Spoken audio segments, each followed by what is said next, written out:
Hello dear student, welcome to search to knowledge 369। तो आप सबका भरपूर स्वागत है बच्चों। इस वीडियो के अंदर मैंने क्लास 9th के सामाजिक विज्ञान के 2024 और 25 के कुछ बहुत ही इंपॉर्टेंट क्वेश्चंस कवर करवाए हैं, पेपर सॉल्व करवाए हैं जो 2026 के लिए बहुत ही इंपॉर्टेंट क्वेश्चंस हैं। तो आपको वीडियो पूरा देखना है एंड तक, ताकि आप कोई भी इंपॉर्टेंट क्वेश्चन मिस ना कर सके। ओके बच्चों, इस वीडियो में जितने भी क्वेश्चन मैंने कवर किए हैं वो लगभग सभी क्वेश्चन बहुत ही इंपॉर्टेंट हैं जो आपके अभी आने वाले एग्जाम में आ सकते हैं।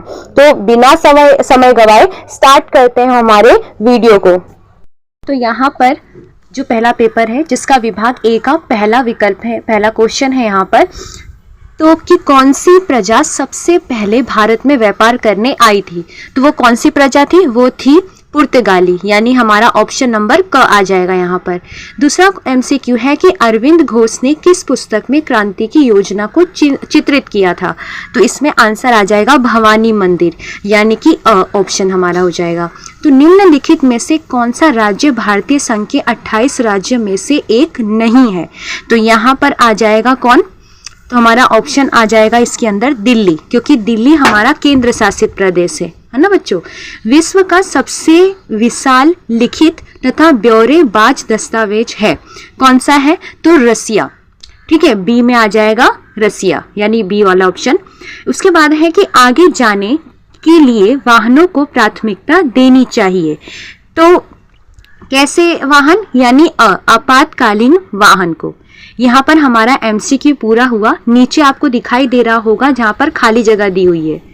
तो बारी बारी से अब इन खाली जगहों को भी देख लेते हैं। ठीक है बच्चों, चलिए यहाँ पर पहली खाली जगह है कि जलियांवाला बाग के हत्याकांड का मुख्य आरोपी खाली जगह था। तो ये बहुत ही आसान सा आंसर है और ये याद ही रखना है, कौन था वो? General Dyer.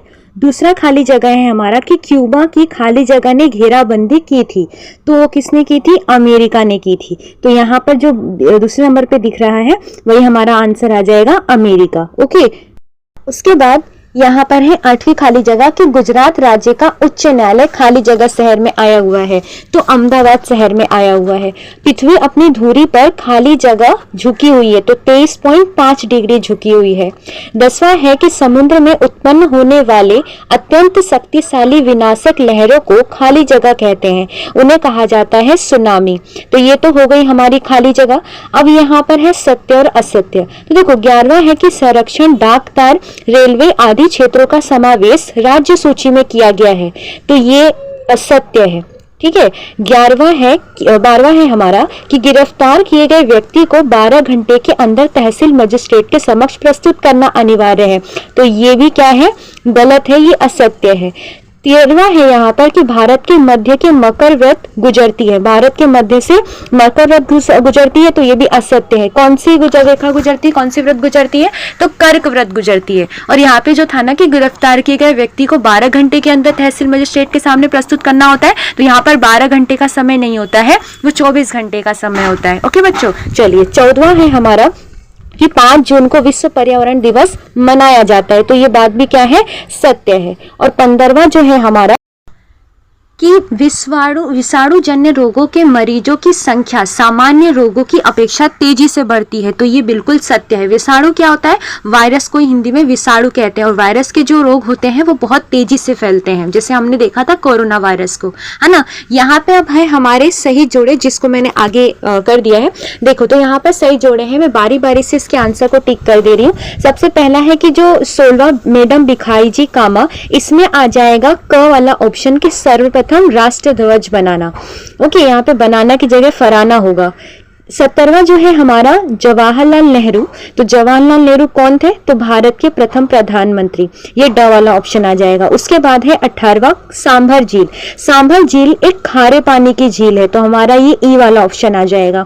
19वां है कि ज्वारीय जंगल। तो जो ज्वारीय जंगल है वो कहाँ पाए जाते हैं? तो भाई बंगाल की खाड़ी के किनारे के जंगल में पाए जाते हैं, ऑप्शन ई। उसके बाद है 20वां ड्राइविंग लाइसेंस। तो यहाँ पर ड्राइविंग लाइसेंस किस चीज के लिए होता है? तो सार्वजनिक सड़क पर के लिए होता है। तो ये हो गया हमारा सही जोड़े। बढ़ते हैं हमारे नेक्स्ट क्वेश्चन यानी 21वें क्वेश्चन की तरफ।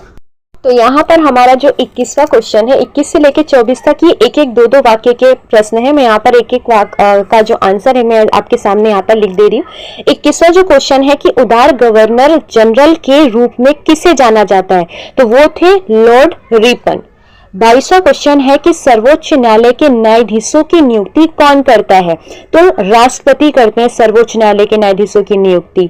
उसके बाद है 23वां हमारा प्रश्न कि गुजरात राज्य का राजकीय प्राणी और पक्षी का नाम लिखिए। तो देखो गुजरात राज्य के जो राजकीय प्राणी है ना वो है एशियाई सिंह, जो गिर के अभ्यारण्य में पाया जाता है। और पक्षी की बात मैं करूं तो वो है ग्रेटर फ्लेमिंगो, जिसको हंसावर भी कहा जाता है। उसके बाद है 24वां प्रश्न कि किसान को कौन सी संज्ञा दी गई है, तो किसान को किसान क्रेडिट कार्ड संज्ञा दी गई है। अब है विभाग बी का 25वां जो क्वेश्चन है, इसका आंसर मैं आपको यहाँ पर बता दे रही हूँ, फिर नेक्स्ट पेज पर हम जाएंगे। 25वां क्वेश्चन है कि भारत आने के जलमार्ग की खोज कब और किसने की थी, तो 1998 में की थी। किसने की थी, तो देखो जल मार्ग की जो खोज है ना वो कोलंबस ने की थी। हालांकि वो बात अलग थी कि कोलंबस भारत तक नहीं पहुंच पाए थे और बाद में वास्को द गामा आए थे। ठीक है, चलो अब बढ़ते हैं हमारे नेक्स्ट यानी विभाग बी के ही 26वें क्वेश्चन की तरफ। 26वां यहाँ पर प्रश्न है कि गरम दल के मुख्य नेताओं के नाम लिखिए। तो यहाँ सारे जो क्वेश्चन है वो देख लीजिए, बारी बारी से मैं इसके आंसर यहाँ पर लिखवा दे रही हूँ। तो गरम दल के मुख्य नेता कौन कौन है, तो 3 नेता थे। लाल बाल पाल जिन्हें कहा जाता था, लाल विच मीन्स लाला लजपत राय, बाल मतलब बाल गंगाधर तिलक, और जो पाल है यानी बिपिन चंद्र पाल, ये गरम दल के मुख्य नेताओं के नाम है। उसके बाद है 27वां क्वेश्चन, आजाद हिंद फौज के नारे बताइए। तो आजाद हिंद फौज जो है वो सुभाष चंद्र बोस जी ने बनाई थी और आपको पता ही होगा कि उनका काफी फेमस नारा है, तुम मुझे खून दो मैं तुम्हें आजादी दूंगा, और एक और नारा था जय हिंद। उसी के बाद है 28 हमारा जो 28वां क्वेश्चन कि गुट निरपेक्षता की अर्थात क्या। देखो यहाँ पर नाम से पता चल रहा है कि गुट यानी होता है ग्रुप और निरपेक्षता यानी निरपक्ष यानी किसी पक्ष में न होना। पर हम इसकी परिभाषा की बात कर लें तो देखो किसी भी सैन्य गुट यानी जैसे अमेरिका हो गया, सोवियत संघ हो गया, में शामिल न होकर स्वतंत्र विदेशी नीति को अपनाना, ये कहते हैं स्वतंत्र जो है ना विदेश नीति को अपनाना।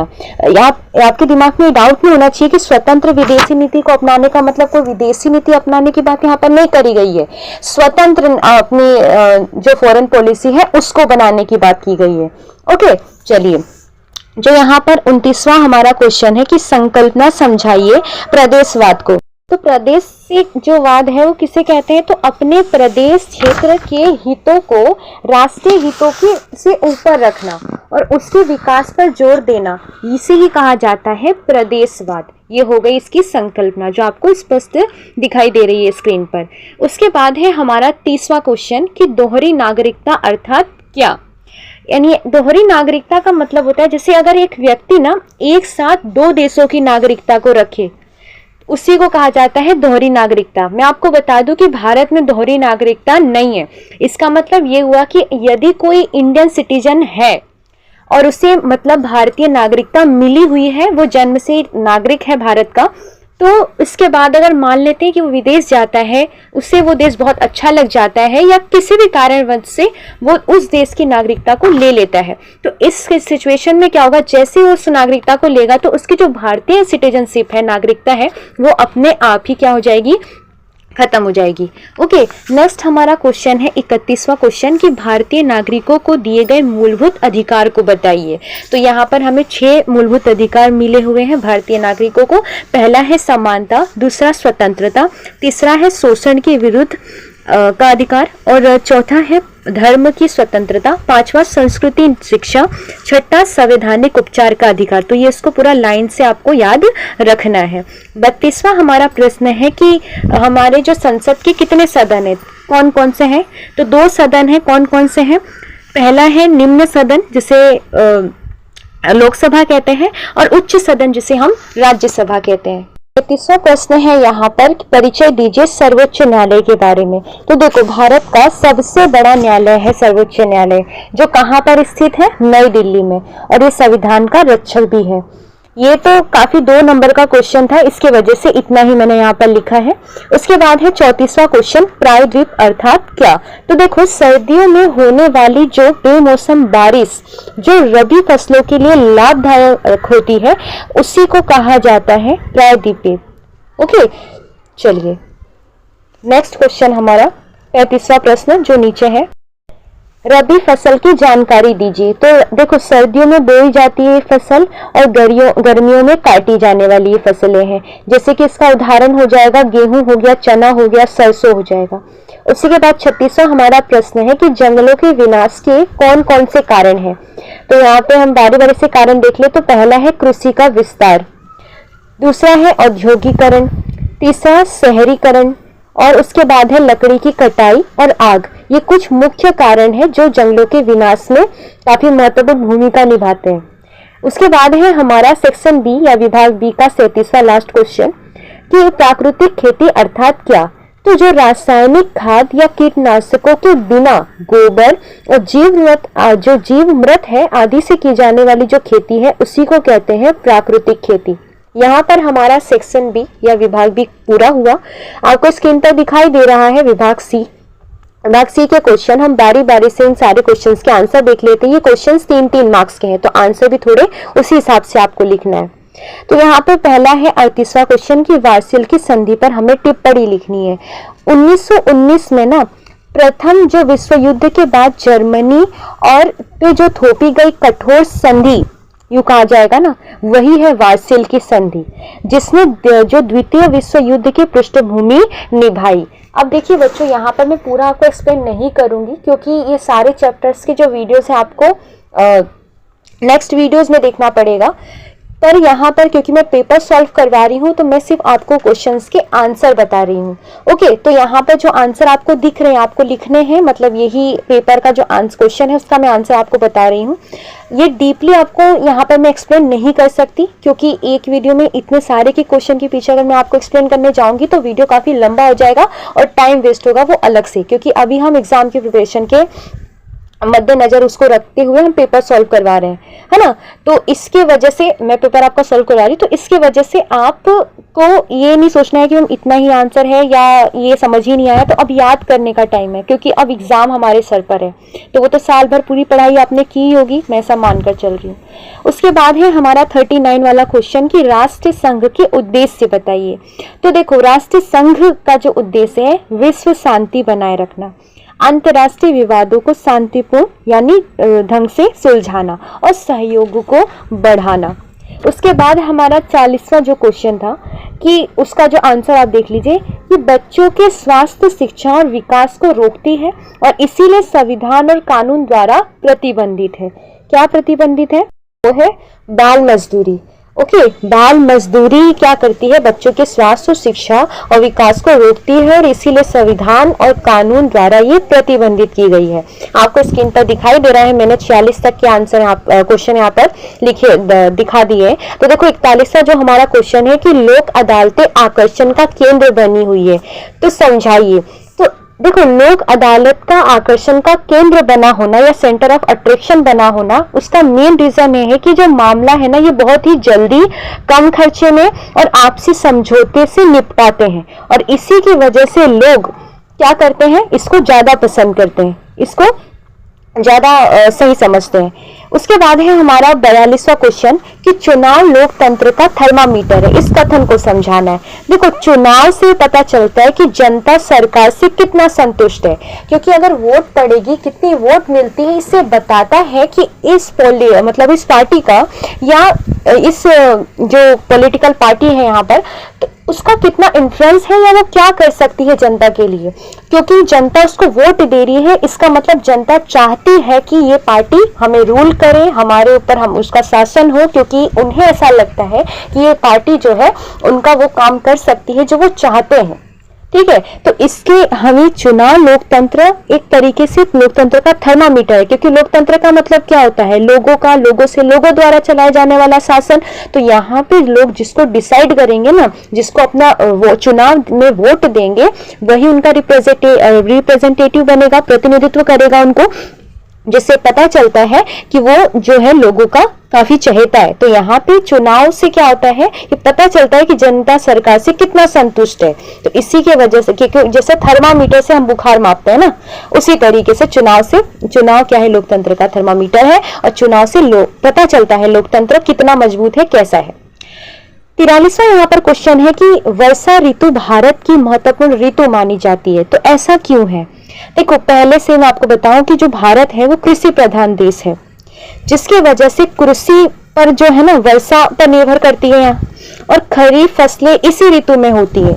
तो यहाँ पर जल स्रोत भी बढ़ते हैं, यानी कि पूरा ओवरऑल मैं आपको इन शॉर्ट में आंसर बताऊं तो वर्षा पर जो डिपेंड होना ये क्यों है, ताकि उनकी फसल के कारणों से, इसी की वजह से वर्षा ऋतु भारत की महत्वपूर्ण ऋतु मानी जाती है।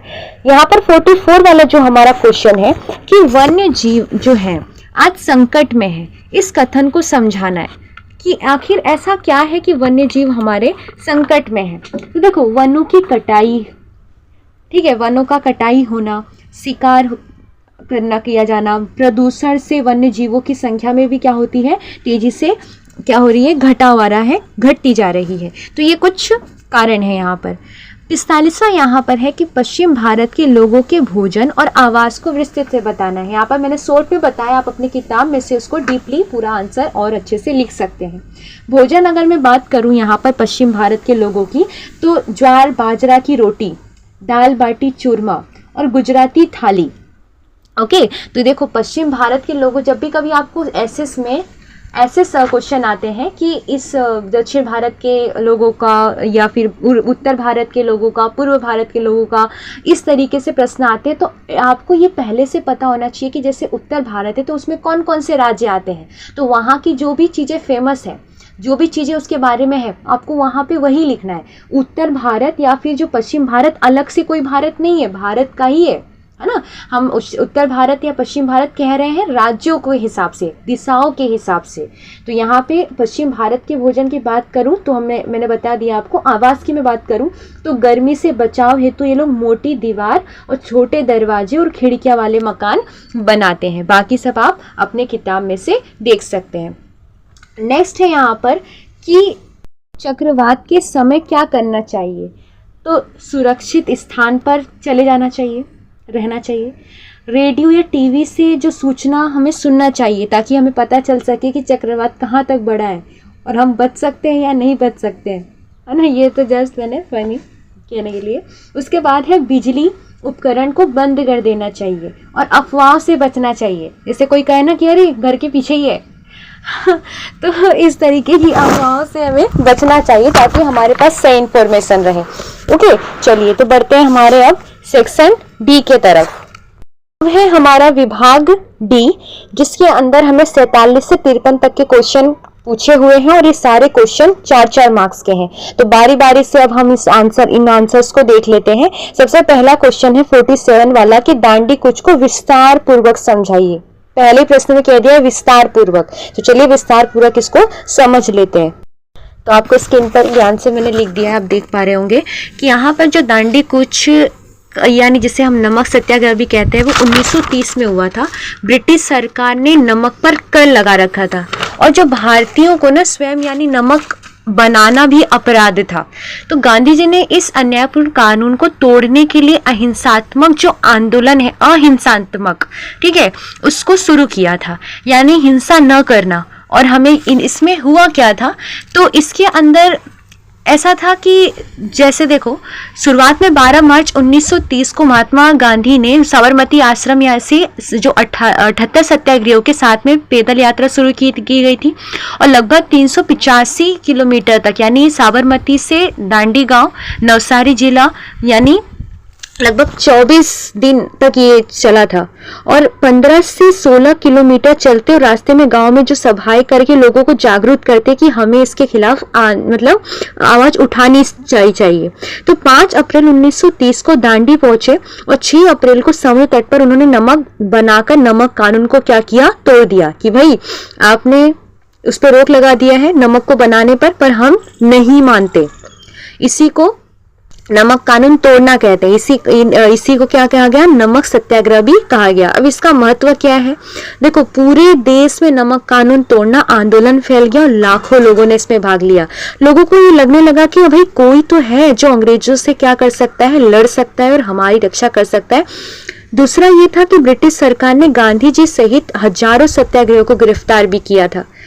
तीसरा ये था कि इस आंदोलन ने विश्व का ध्यान भारतीय स्वतंत्रता संग्राम की ओर खींचा था। लोगों को लगने लगा, देशों को, कि भाई भारत टक्कर का जवाब दे सकता है अंग्रेजों को, क्योंकि अंग्रेज जैसे भारत में नहीं आए थे और भी कई सारे ऐसे देश थे जिनको इंग्लैंड मतलब ये ब्रिटिशर्सों ने लूटा था, है ना।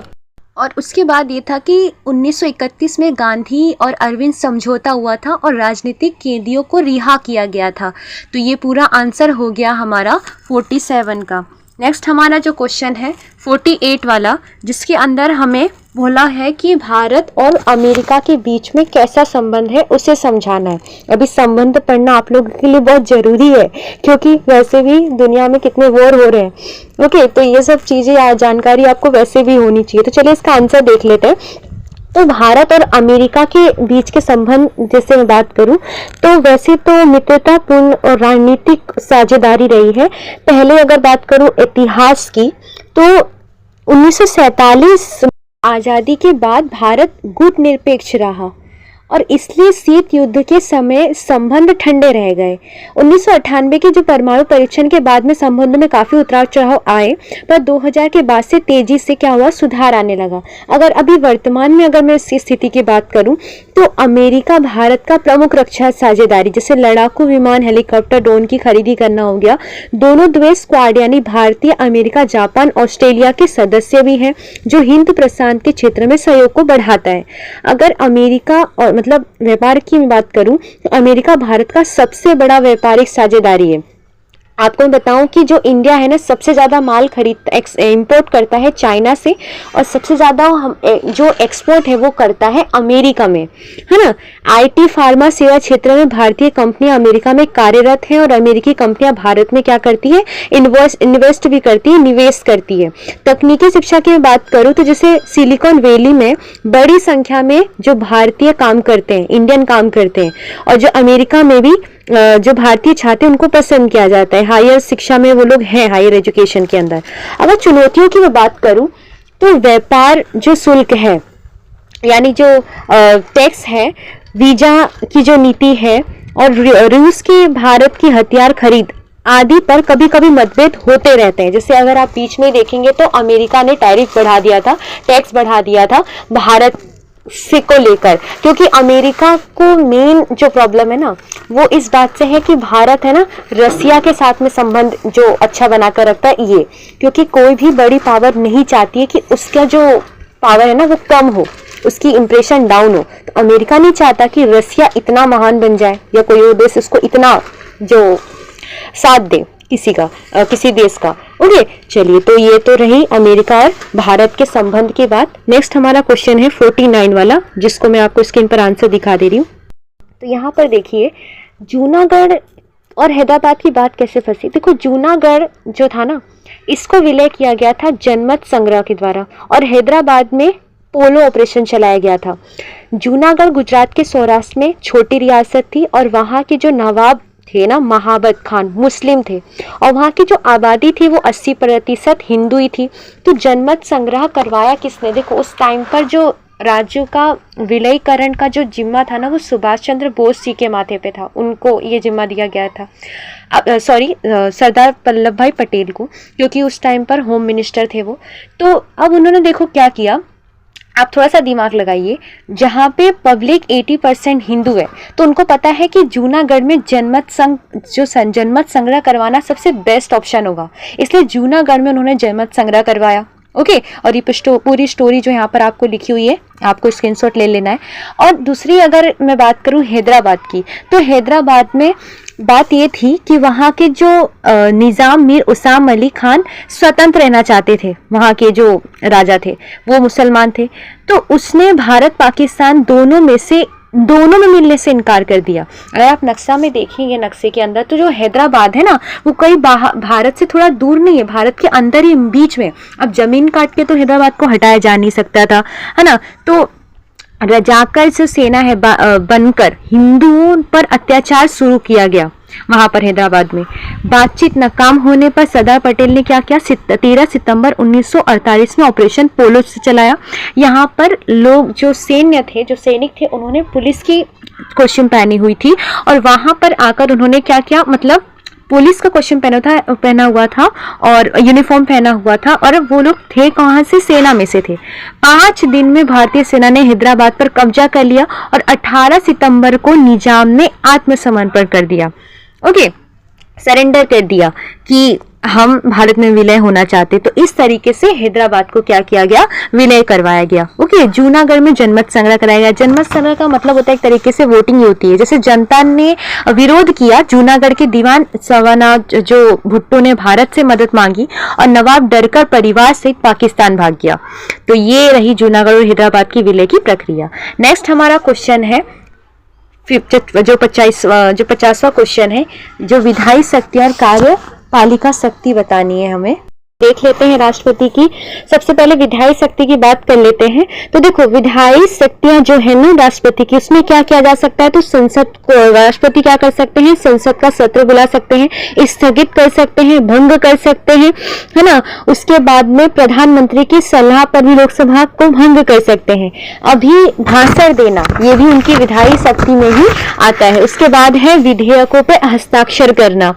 ओके, उसके बाद 3 काम और भी कर सकते हैं। जैसे यहाँ पर जैसे कोई भी बिल अगर राष्ट्रपति के पास आता है तो उनकी कौन कौन सी पावर है कि या तो मंजूरी दे दे, या तो उस मंजूरी को रोक दे, या तो उसको पुनर्विचार के लिए भेज दे। अब यहाँ पर ध्यान देना है बच्चों कि अगर वो पुनर्विचार के लिए भेजते हैं, लोकसभा उन्हें वापस ही भेजता है ना वो, तो कानून वो बन जाएगा, उनको हस्ताक्षर करना पड़ेगा, राष्ट्रपति बाध्य होते हैं। ये तो मैंने ऐसे जस्ट नॉलेज के लिए बता दिया, तो आप यहाँ से स्क्रीनशॉट ले सकते हैं। नेक्स्ट हमारा है कार्यपालिका शक्ति। तो यहाँ पर कार्यपालिका शक्ति है, उसमें क्या है, राष्ट्रपति की नियुक्तियां करना, जैसे प्रधानमंत्री की नियुक्ति हो गया। उसके बाद है चुनाव आयुक्त आदि की नियुक्ति करना। सेना का सर्वोच्च सेनापति हमारे राष्ट्रपति होते हैं, जल थल वायु के। उसके बाद विदेशी संबंध, जैसे राजदूतों की नियुक्ति करना, विदेशी राजदूतों के परिचय पत्र को स्वीकार करना, संधियां करना, अंतर्राष्ट्रीय समझौते के उसी के नाम से होती है, किसके नाम से, राष्ट्रपति के नाम पर। प्रशासनिक शक्ति, जैसे कि सारा शासन राष्ट्रपति के नाम पर ही चलता है, हालांकि सरकार का जो मेन हेड होते हैं वो होते हैं प्रधानमंत्री। तो ये हो गई विधायी और कार्यपालिका शक्ति। नेक्स्ट हमारा जो क्वेश्चन है, मौद्रिक और इलेक्ट्रॉनिक जो माध्यम है, इन दोनों के बीच में अंतर बताना है। मैंने यहाँ पे शॉर्ट अंतर लिखा हुआ है, ये आप स्क्रीनशॉट ले लीजिएगा। इसके अलावा भी आपको पूरा लिखना है आंसर, तो आप किताब में से इसको भी आप लिख सकते हैं। बहुत ही ईजी प्रश्न है और बाकी आप यहाँ से स्क्रीनशॉट भी लेकर इसका आंसर लिख सकते हैं। ओके बच्चों, चलिए तो नेक्स्ट हमारा जो क्वेश्चन है इसके बाद वाला, जिसके अंदर हमें क्या करना है, तो कि पर्यावरणीय महत्व को समझाना है, जिस पर आंसर आपको यहाँ पर दिख रहा है स्क्रीन पर। आप इसका स्क्रीनशॉट ले सकते हैं और आंसर लिख सकते हैं। तो मैं बढ़ती हूँ नेक्स्ट क्वेश्चन की तरफ। हमारा जो 53 वाला जो क्वेश्चन है उसकी तरफ। यहाँ पर हमें पूर्वी भारत के आवास और संक्षिप्त जानकारी के बारे में मांगा था, जिसका मैंने यहाँ पर भोजन और आवास के बारे में जानकारी यहाँ पर लिख दी है। आप इसका स्क्रीनशॉट लेकर आंसर लिख सकते हैं बच्चों। तो यहाँ पर हमारा जो पेपर है, एक पेपर हमारा कंप्लीट हुआ।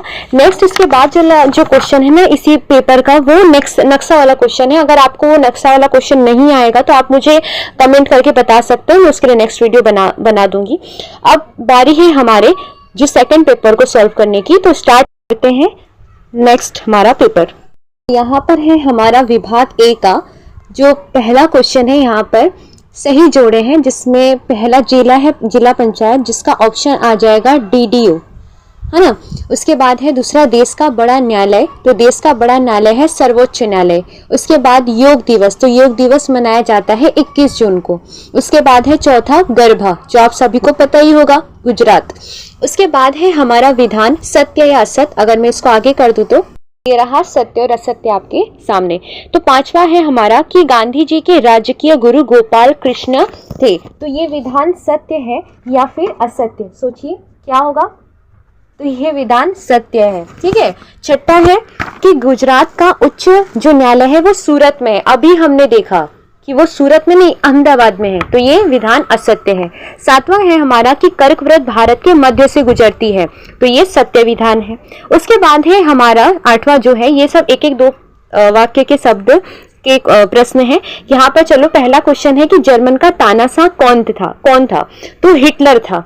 उसके बाद है नौवां क्वेश्चन कि गुजरात राज्य की स्थापना कब हुई थी, तो ये तो आपको बिल्कुल अच्छे से याद रखना है, 1 मई 1960 में।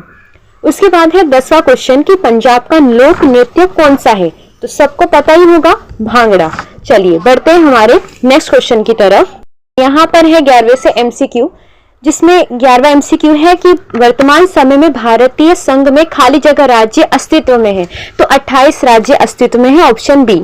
उसके बाद है 12वां कि विश्व पर्यावरण दिवस खाली जगह के दिन मनाया जाता है, तो 5 जून के दिन मनाया जाता है, ऑप्शन ए हमारा करेक्ट ऑप्शन हो जाएगा। 13वां यहाँ पर MCQ है कि कीमती धातु में खनिज खाली जगह है, तो वो है प्लेटिनियम। उसके बाद है हमारा 14वां कि भारत में सार्वजनिक निर्माण कार्य विभाग की स्थापना किसने की थी, तो ऑप्शन नंबर बी डलहौजी ने की थी। 15वां यहाँ पर है MCQ कि भारतीय संस्कृति को अन्य किस नाम से जाना जाता है, तो ए है सनातन संस्कृति के नाम से जाना जाता है। उसके बाद है 16वां कि नीचे दिए गई कौन सी आपदा मानव सर्जित है, तो यहाँ भूकंप, चक्रवात, बाढ़ ये कोई मानव नहीं ला सकते, पर दंगा मानव ही करते हैं, तो यहाँ पे डी वाला ऑप्शन आ जाएगा हमारा दंगा। ओके चलिए नेक्स्ट हमारा विभाग बी। यहाँ पर हमें संक्षिप्त में आंसर देना है, आप क्वेश्चन देख लीजिए, बारी बारी से मैं इसका आंसर बता दे रही हूँ। तो देखो प्रथम विश्व युद्ध के अंत में कौन सी संधि की गई थी, तो वार्सल की संधि की गई थी 1919 में।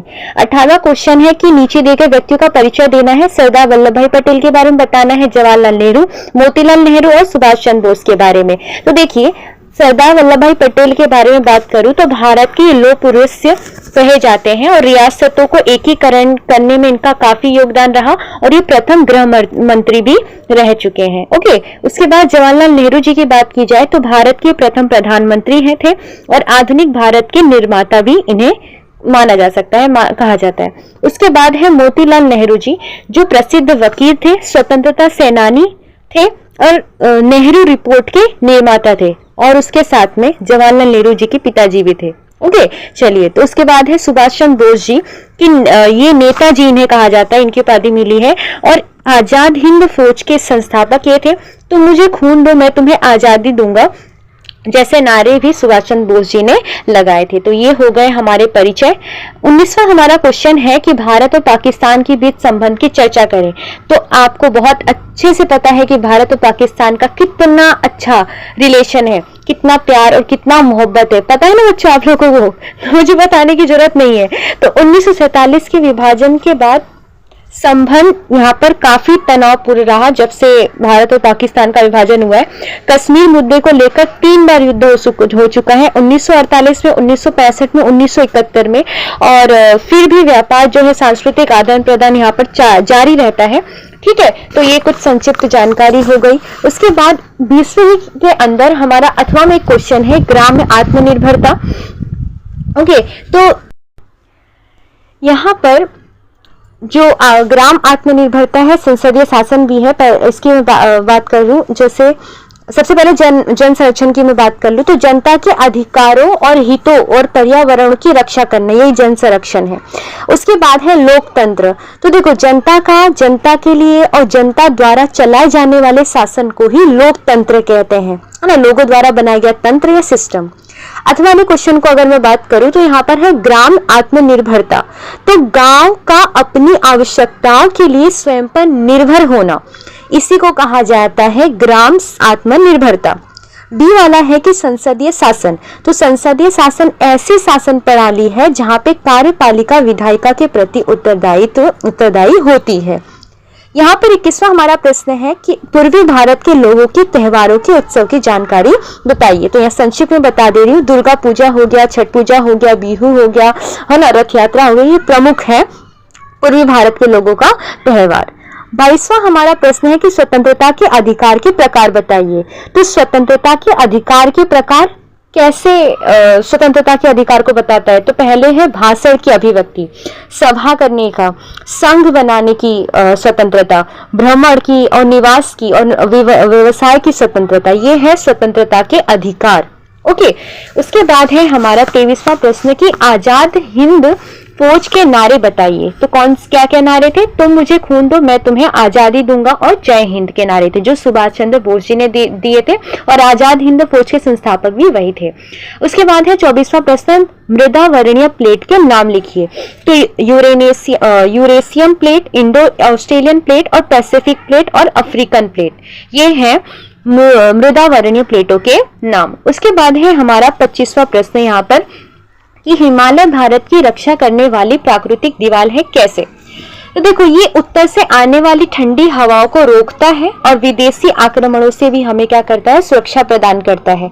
तो ये हो गया 25वां हमारा प्रश्न। अब है नेक्स्ट हमारा 26वां प्रश्न, जंगलों की विनाश के कौन कौन से कारण है? तो यहाँ पर देखो, कृषि का ये वाला क्वेश्चन मैंने आपको पहले भी सॉल्व करवा दिया है, तो आप इसी वीडियो के अंदर मैंने सॉल्व कराया, आपने वो आंसर लिख लिया होगा। ओके, तो बढ़ती हूँ मैं अपने नेक्स्ट क्वेश्चन की तरफ। तो 27वां प्रश्न यहाँ पे विभाग सी से शुरुआत हो रही है। 27वां प्रश्न है जो प्राकृतिक खेती अर्थात क्या, समझाइए। तो देखो, रासायनिक खाद कीटनाशकों के बिना जो गोबर, जीवामृत और नीम आदि प्राकृतिक साधनों से की जाने वाली खेती को क्या कहा जाता है? प्राकृतिक खेती कहा जाता है। ये मिट्टी की उर्वरता बनाए रखती है और पर्यावरण के लिए अनुकूल होती है। ये मैंने इसी वीडियो में पहले बता दिया है। अब जर्मनी में नाजीवाद के बारे में बताना है। तो बच्चों, इसको देख लीजिए आंसर कि हिटलर द्वारा चलाई गई जो विचारधारा, जिसमें जर्मनी जाति को सर्वश्रेष्ठ माना गया और यहूदियों को, जूइश जो लोग थे, उनसे घृणा की गई और एक दलीय शासन हुआ और सेनावाद पर जोर दिया गया। यही है जर्मनी में नाजीवादी के बारे में संक्षिप्त जानकारी। उसके बाद है हमारा 29वां क्वेश्चन जो देशी राज्यों के विलयीकरण के संबंध से रिलेटेड है। देखो, ये वाला क्वेश्चन इसी वीडियो में मैंने बता दिया है आपको, आप वहां से स्क्रीनशॉट ले सकते हैं। इसी क्वेश्चन का 8वां क्वेश्चन है कि कश्मीर का भारतीय संघ में विलय की जानकारी, बहुत मैं संक्षिप्त में बता दे रही हूँ। तो 1947, क्योंकि 2-2 मार्क्स के क्वेश्चन है, 3 मार्क्स के क्वेश्चन है, आप इसको और भी बड़ा करके लिख सकते हैं।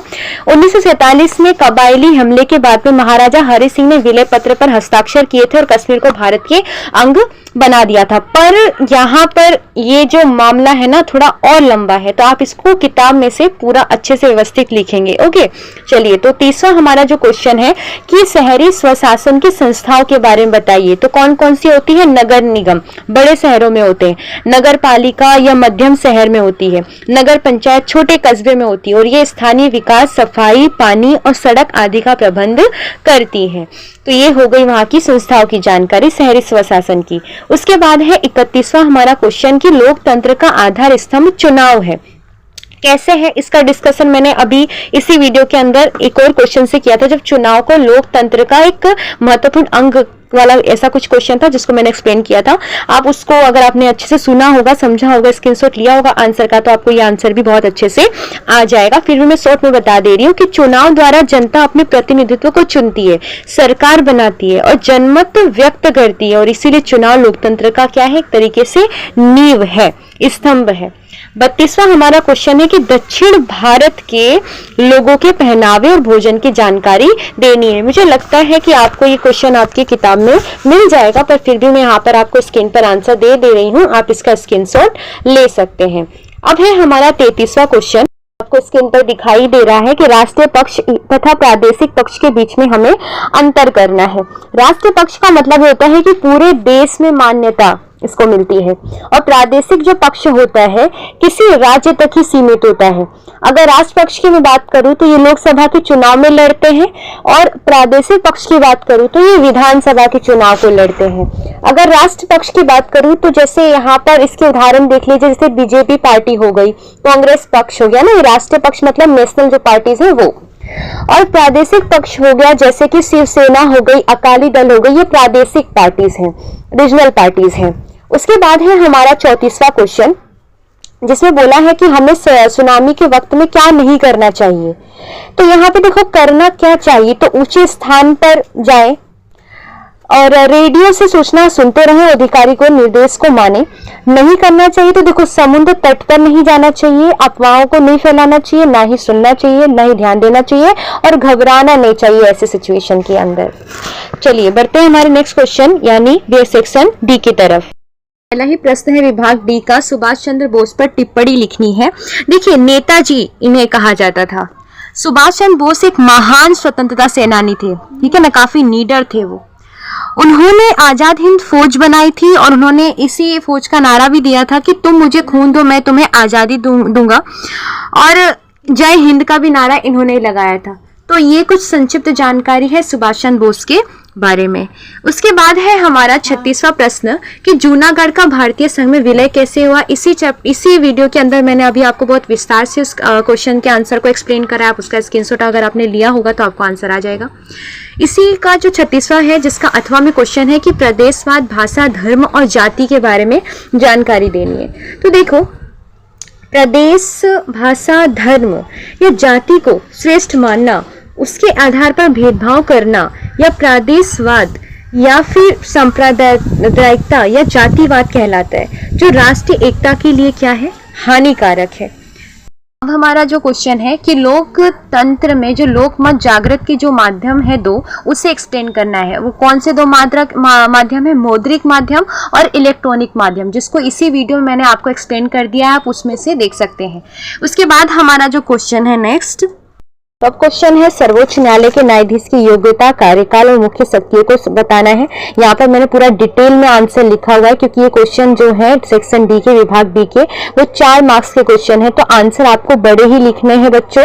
ओके, तो यहाँ पर मैंने इसको लिख दिया है, आप इसको आंसर नोट डाउन कर सकते हैं। वीडियो को पॉज करके आप पूरी आंसर्स को अच्छे से लिख सकते हैं। स्क्रीनशॉट चाहे तो आप उसका ले सकते हैं, ठीक है। आप स्क्रीनशॉट लेते हैं तो उसको आंसर को लिखकर आपको याद करना है, स्क्रीनशॉट रखना नहीं है। फोन को हमें नहीं पढ़ाकर एग्जाम दिलवाना है ना। तो आप उसका स्क्रीनशॉट पढ़कर उसे याद किया कीजिए, ओके, पढ़ के छोड़ मत दिया कीजिए। चलिए नेक्स्ट क्वेश्चन की तरफ अब चलते हैं हम कि भूकंप के समय पर क्या करना चाहिए और क्या नहीं करना चाहिए। तो देखो, भूकंप का अर्थ क्या होता है, सबसे पहले उसकी मैं बात करूं तो पृथ्वी की ऊपरी परत में अचानक से हलचल या कंपन को ही भूकंप कहते हैं। उस समय पे देखो समय क्या करना चाहिए, तो जैसे बाहर हो तो इमारतों, पेड़ों, बिजली खंभे से दूर रहना चाहिए। गाड़ी में हो तो गाड़ी को रोक दे, इमारत से दूर रहे, गाड़ी में ही रहे, ठीक है। क्या नहीं करना चाहिए, भागे दौड़े नहीं, अफरा तफरी ना करें, है ना, लिफ्ट का प्रयोग न करें उस टाइम पर, और क्योंकि लिफ्ट लॉक हो सकती है, अंदर आप फंस भी सकते हैं, तो एक खतरा काफी बढ़ सकता है।